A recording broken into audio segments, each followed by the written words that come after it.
네, 복음의 시선으로 성도와 세상을 잇는 CGN-TV 뷰리지. 안녕하십니까, 오도훈입니다. 반갑습니다. 주영입니다. 네, 이 코로나19 여파로 일상생활과 경제 활동이 멈추면서 잠시 온실가스 배출량이 줄어들었다고 보고된 적이 있습니다. 하지만 여전히 홍수와 가뭄, 또 폭염 등의 이상기후 현상은 세계 곳곳에서 일어나고 있는데요.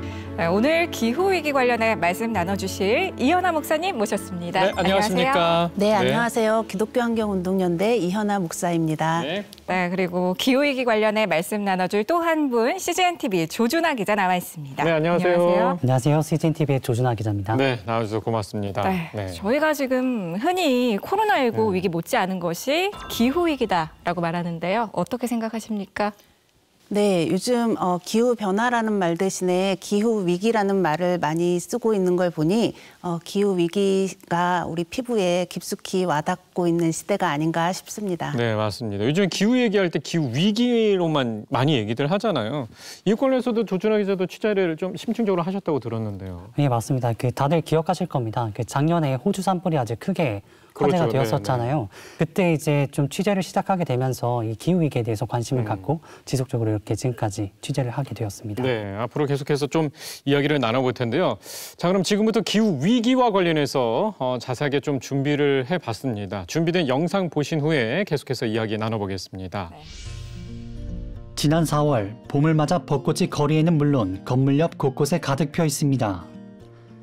활짝 핀 벚꽃은 지나가던 사람들로 하여금 걸음을 멈추고 자연스럽게 카메라를 들게 하는데요. 올해는 이런 활짝 핀 벚꽃을 보다 이른 시간에 볼 수 있었습니다. 기상청에 따르면 올해 벚꽃 개화 시기가 1922년 서울의 벚꽃 관측이 시작된 이래로 가장 빨랐습니다. 벚꽃뿐만 아니라 다른 꽃의 개화 시기도 마찬가지였는데요. 2월과 3월에 나타난 평년보다 높은 평균 기온과 늘어난 일조시간 때문입니다. 기상청에 따르면 지난 30년간 0.9도가 오르고 여름은 14일이 증가했으며 겨울은 15일 감소했습니다. 한반도에서 평균 1도 상승은 농작물 생산량 감소, 사망 위험 증가, 나무 고사율 증가, 감염병 발생률 증가 등 생태계에 큰 변화를 초래하게 됩니다. 지난해는 우리 주변에서 기후변화를 크게 체감할 수 있었던 한 해였습니다. 54일간의 긴 장마를 비롯해 연이은 태풍 등 이상기후 현상이 여러 번 발생했기 때문입니다. 이런 이유로 2020년은 기후변화의 심각성이 많은 사람들로부터 인식되기 시작한 원년으로 평가받기도 합니다. 기후변화를 넘어 기후위기의 시대. 세계 곳곳에서 기후위기의 심각성이 발견되고 있는데요. 때문에 기후위기에 대한 국제적인 관심이 증가하고 기후위기에 대응하기 위한 노력들도 계속해서 이어지고 있습니다.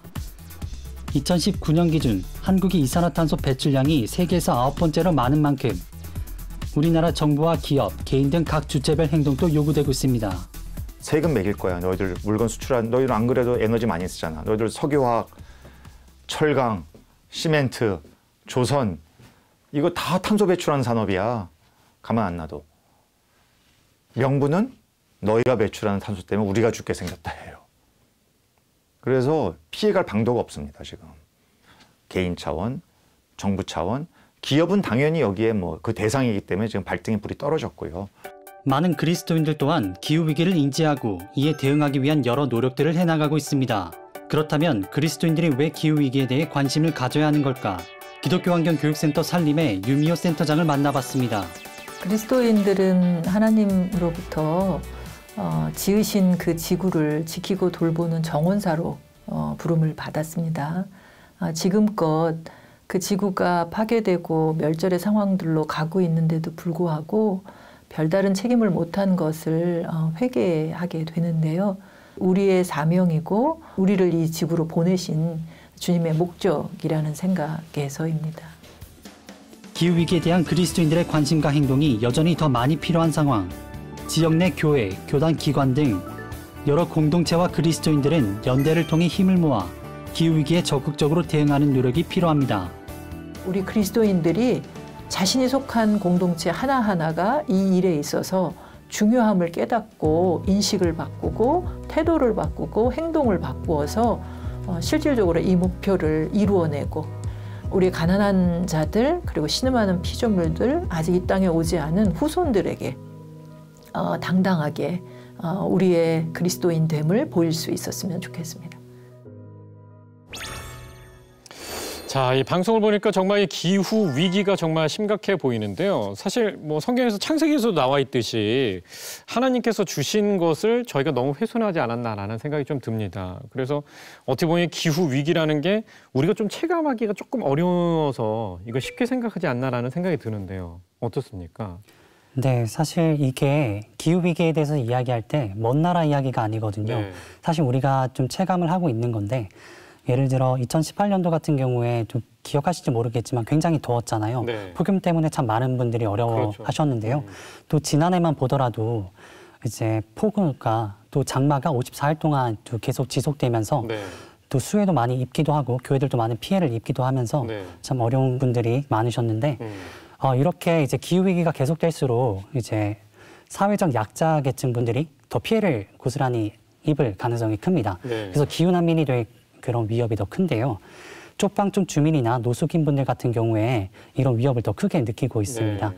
그 독일 사회학자인 율리 백이라는 분이 빈곤은 위계적이지만 스모그는 또 민주적이다라는 말을 했습니다. 이게 무슨 말이냐면 결국은 21세기가 위험 사회라고 하는 건데 그 국경과 어떤 계층과 상관없이 이런 위험은 무차별적으로 모두에게 다가간다는 겁니다. 하지만 또 곰곰이 생각을 해본다면 이 사회적 약자 계층의 분들이 이런 자연재해를 맞이했을 때 더 고스란히 피해를 더 크게 맞이할 수 있는 겁니다. 맞아요. 안타까운 얘기네요. 세계적으로 보더라도 사실 코로나 지금 이 상황도 좀 이렇게 빈곤하신 분들이 많이 돌아가시고 어떻게 보면 사회적 약자한테 그런 혜택들이 못 따라가는 좀 불평등의 단면을 또 기후에서도 볼 수 있는 것 같아요. 네, 맞습니다. 이 기후 위기도 그렇지만 이게 자연재해가 아니라 사회적 재난이라고 할 수 있는데요. 그 기록적인 폭염이 발생했던 2018년도에 온열 질환자를 살펴보면 육체 노동자나 무직이었던 이런 취약계층의 분들이 28.7% 또 20.5% 이렇게 각각 그 수치를 나타냈거든요. 이상기후로 인해서 건강 피해를 입었던 분들은 이제 노약자나 또 저소득층이 많았습니다. 이런 식으로 피해가 또 약자인 경우에 더 크게 다가왔는데요. 그렇죠. 목사님, 그럼 기온 상승이 사회를 넘어서 지구 환경에 미치는 영향에 대해서 또 말씀 부탁드리겠습니다. 네, 기온 상승이 지구 환경에 미치는 영향은 제 생각에는 당뇨병이 인체에 미치는 영향하고 좀 비슷하지 않을까 싶어요. 당뇨병이라는 거는 그 병이 제대로 관리되지 않았을 때 우리 몸의 약한 곳을 통해서 합병증으로 이렇게 번져간다라는 게 문제이잖아요. 근데 사실 이제 기온 상승, 지구 기온이 상승한다라는 것은 단순히 이제 지구가 더워져서 뭐 태풍 오고 뭐 가뭄 오고 이런 등의 문제를 넘어서 사실은 이제 지구가 자기 조절 능력을 잃어버릴 수도 있다라는 의미거든요. 그러면 사실은 이제 지구의 아주 약한 곳들, 그런 곳에서 언제 어떻게 무슨 문제가 발생할지 우리가 예측할 수 없다라는 게 문제인 것 같아요. 그래서 지금 우리가 눈으로 보기에는 태풍, 가뭄, 뭐 폭염, 혹한 이런 부분들이 많이 있지만 그 이면에 사실 지금 해양이 그 바다가 산성화되고 있고 해수면이 올라가고 있고 사막화가 진행되고 있고 또 식량 문제가 대량 생산을 하는 농지나 뭐 부자 나라에서는 문제가 없지만 식량 문제가 아마 생산과 공급 과정에서 문제들이 발생할 테고 그리고 다양한 생물 종들이 살 곳을 잃어버려서 이렇게 멸종해가는 그런 과정들이 예측되고 있고 실제로 진행되고 있기 때문에 더 무서운 문제인 것 같습니다. 엄청 심각하네요. 네. 지금 들어보니까 심각한 상황인 것 같은데 이런 기온 상승을 바로잡을 시간이 얼마 안 남았다. 뭐 이런 의견도 있지만 한편으로는 조금 과한 거 아닐까? 이렇게 생각하시는 분들도 계실 것 같은데요. 어떻게 생각하십니까? 네. 사실은 괜한 걱정이 아닙니다. 과하지 않다고 생각되는데요. 지난 산업혁명 이후에 150년 동안의 시간 동안에 저희 지구 평균 기온이 지역에 따라서 조금 다르지만 0.8도에서 1.2도까지 올랐다고 해요.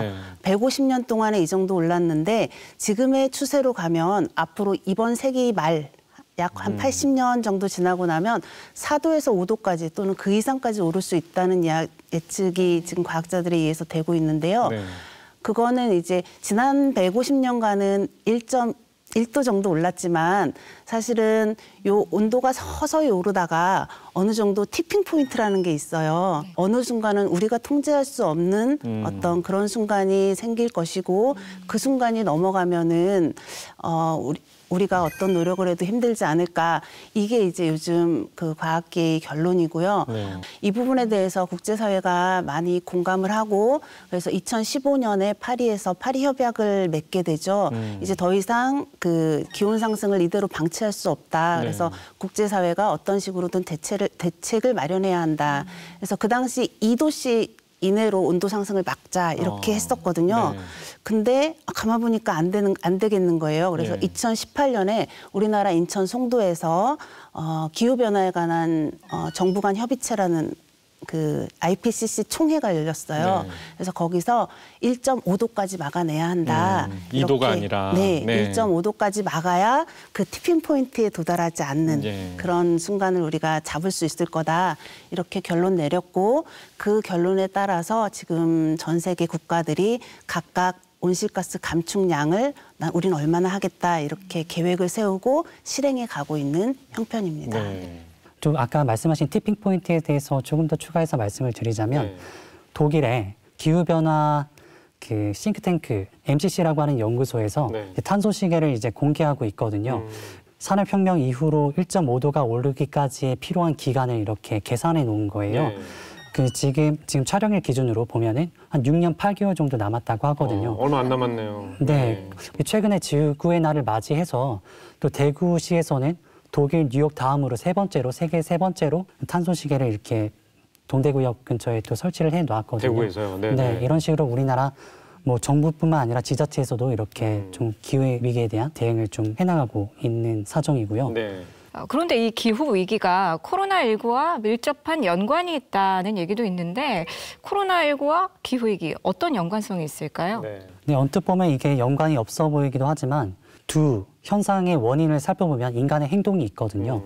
코로나19의 원인으로는 이제 인간의 어떤 생태계 파괴로 인해서 평소에 접하기 어려웠던 야생 짐승들과의 접촉 기회의 증가로 인해서 짐승들에게만 있던 감염병이 인간에게도 옮겨져 온 겁니다. 네. 이거를 이제 인수 공통 감염병이라고 하는데요. 네, 네. 뭐 사스나 조류 인플루엔자, 또 메르스. 네, 맞습니다. 그런 네. 것도 있고 지금 이런 것들이 계속해서 이어질 거라는 그런 과학자들의 이야기들이 있습니다. 네. 또 이 감염병에 대해서 계속해서 이야기를 나누자면 네. 기후 변화로 인해서 이제 기온이 상승하고 또 강우 패턴이 바뀌면서 습도가 높아지게 되면 이런 감염병들이 형성되고 전파될 수 있는 유리한 조건들이 형성되거든요. 네. 그렇게 되면 이제 코로나19와 같은 대유행이 앞으로도 뉴노멀이 될 것이다. 네. 이렇게 얘기하는 과학자들도 많습니다. 그래서 이 코로나19와 또 기후위기 모두 인간의 행동에서 비롯된 것인 만큼 산업혁명 이후에 계속해서 지속되어 왔던 성장 패러다임에 대해서 우리가 다시 한번 성찰해 볼 필요가 있겠습니다. 맞습니다. 혹시 자연이 너무 광활하다 보니까 개교회, 개인의 노력만으로 이런 것들이 해결이 될까? 좀 의구심 가지면서 한계를 느끼시는 분들도 계실 것 같은데요. 어떻게 보세요? 네, 맞습니다. 사실 우리의 작은 행동 하나가 기후위기라는 정말 거대한 그 현상을 바꾸거나 막을 수 있을까라고 생각하는 분들이 많을 수 있는데요. 기후위기에 대해서 그 심각성을 정말 느낀다면 오늘부터라도 지금 이 순간부터라도 작은 행동부터 바꿔보는 게 참 필요할 것 같은데요. 이 대표적인 예가 전기 절약입니다. 전기 절약. 네, 참 네네. 어렵지 않고 참 예전부터 많이 들어왔던 얘기인데 네. 도대체 이 탄소 배출과 전기 절약이 무슨 관련이 있을까라고 생각이 들 수도 있는데 사실 우리나라에서 그 발전에 있어 가장 많은 비중을 차지하는 게 석탄 발전이거든요. 네. 그렇기 때문에 우리가 지금까지 전기를 이제 사용하는 것 자체가 이제 석탄 발전을 통한 네. 이제 이산화탄소 배출까지 이어지고 있는 거거든요. 이렇게 간접적으로나마 이렇게 영향을 미치고 있는 건데 네. 나의 이런 작은 행동의 전환으로 우리 이웃들과 또 생태계를 살릴 수 있다라는 생각을 가지는 게 바로 그리스도의 올바른 태도라고 생각합니다. 네. 미국의 짐 얀탈이라는 목사님이 기후교회라는 책을 지으셨어요. 네. 근데 거기에서 이제 어떤 분이 이렇게 기후위기가 심각한데 개인으로서 무엇을 할 수 있겠습니까? 아마 개인이 너무 미미한데 뭘 할 수 있을까요? 라고 질문을 하니까 개인적이 되는 것을 멈추십시오라고 대답을 하는 거예요. 이 말은 뭐냐면 기후 위기 앞에서, 기후 변화 앞에서 개인이라는 것은 있을 수 없다. 우리는 기후 위기라는 이 커다란 위기 앞에서 하나의 운명 공동체라는 생각을 갖는 게 중요한 것 같아요. 네. 그래서 나와 상관없이 강 건너 집에 불이 났다 이런 상황이 아닌 거죠. 그래서 우리 공동의 집에 일어난 일이니까 우리 함께 대처하자라는 마음으로 개개인이 나서시면 네. 될 것 같습니다. 우리를 위한 거잖아요. 네. 진짜 환경만큼 서로 이렇게 영향력을 주고받는 것도 맞습니다. 없잖아요. 네, 맞습니다. 자, 이러한 이 그리스도인의 노력이 선교의 영역 안에서도 이루어질 수 있다고 보는데요. 이 생태 선교라는 얘기가 있어요. 어떻게 보면 이 자연을 위한 선교 같은 느낌이 드는데 이 내용은 어떤 거죠? 네, 맞습니다. 이 생태 선교라는 게 환경 선교라고도 불리기도 하는데요. 네. 이제 하나님이 창조하신 이 피조 세계와 피조물들을 지키기 위해서 우리 그리스도인들이 노력하고 또 이웃 사랑을 실천하기 위해서 이렇게 노력하는 것들, 이런 것들이 다 복음적인 가치로 이렇게 되어지는 것들이 다 생태 선교라고 할 수 있습니다. 네, 지금 기독교 환경 운동 연대도 있지만 교계에서도 이런 생태 선교를 위한 노력들을 이어가고 있을 것 같아요. 네, 저희가 생태 선교로 뭔가 대표적인 예를 하나 제시를 해드리고 싶은데요. 2008년부터 기독교 환경 운동 연대와 그리고 한국 교회들이 함께 협력해서 몽골에 몽골 은총의 숲이라는 것을 조성하고 가꾸고 있어요. 뭐냐면 몽골은 전 국토의 한 90% 정도가 지금 사막화가 진행되고 있는 대표적인 기후 재난국입니다. 한 5,000개 정도의 어떤 뭐 시내, 강, 호수 이런 것들이 말라가고 있거든요. 그래서 전통적으로 유목을 하시던 분들이 양에게 먹일 것들이 떨어지면서 도시로 물려서 도시 문제도 또한 심각해지고 있는 상황이거든요. 또 이 황사가 또 몽골에 만들어지는 또 사막이 움직인다 이런 얘기도 있잖아요. 네. 그래서 사실은 몽골이 사막화되면 주변에도 많은 피해들이 일어날 수가 있는 거죠. 그래서 몽골 아르갈란트라는 지역의 지방정부와 협력을 해서 30년 동안 땅을 빌려서 거기에다 나무를 심고 숲을 조성해서 그리고 그 나무들을 또 옮겨 심고 하면서 점점 넓혀가고 싶은 계획이 있는데요. 그 나무들은 지금 한국에서 갖고 간 거예요? 아니요. 몽골은 굉장히 땅이 척박해요. 그래서 거기에서만 잘 자랄 수 있는 나무들이 또 있어요. 그래서 한국에서도 나무 심으러 가는 단체들이 굉장히 많은데 오래 견디지 못하고 죽는 경우가 많이 있거든요. 그래서 굉장히 신경을 쓰고 가꿔야 조금씩 자라요. 그 생태에 맞는 식물을 해야 되는군요. 그래서 지금 현재는 처음에는 숲이라고 해서 갔는데 다 나무들이 요만한 거예요. 그래서 이게 어떻게 숲이야 그랬는데 지금 10년쯤 지나니까 이제 사람 키도 넘어가고 거기서 열매가 나오면서 그 열매로 현지 분들이 또한 수입을 창출하시기도 하세요. 그래서 이런 일들이 지금 있습니다. 뭐 단순하게 환경 개선뿐만 아니라 정말 번성하고 있다는 그런 축복된 느낌도 드는 것 같습니다. 또 다른 뭐 그 탄소 금식 뭐 이런 얘기도 있는데 그건 뭐죠? 기독교 교육 환경 교육센터 산림이라는 곳에서 이제 사순절을 맞아서 탄소 금식 캠페인을 진행했었거든요. 탄소 금식이면 어떤 거를 금식하는 거예요? 좀 생소할 수 있는데 예를 들면 일회용 금식, 고기 금식 이런 것처럼 그럼 일회용기도 사용 안 하는 뭐 금식이라든지 그런 것들도 속하겠네요. 네, 맞습니다. 그렇게 우리의 일상생활 하나하나 속을 참 들여다보면 그럼 아까 말씀드린 탄소 발자국들이 다 드러나게 되는데요. 그런 일회용품을 사용하는 것 혹은 육류를 소비하는 것들이 다 탄소 소비로, 탄소 배출로 이렇게 이어진다는 건데 그런 금식 활동을 통해서 그리스도인들이 보다 기후위기에 대해서 좀 더 의식을 갖게 되고 또 행동으로 실천하게끔 하는 그런 운동들이 계속 되고 있습니다. 기후를 좀 좋게 만들고 자연을 좀 좋게 만들려면 이 불편함을 감수해야 된다는 좀 생각이 들거든요. 우리가 기후위기 문제에 신경을 써야 되는 이유는 창조주 하나님을 믿는 창조신앙을 가진 그리스도인들이라는 점인 것 같아요. 이것이 생명을 택하는 길인가, 신앙적인 기준을 하나 가지고 살아갔으면 좋겠어요. 그래서 환경 문제에 좀 더 관심을 가지고 본인이 할 수 있는 게 무엇인지 알아보고 실천해 간다면 교회에 요구하는 사회적 책임도 실행할 수 있는 게 아닌가 이런 생각이 듭니다.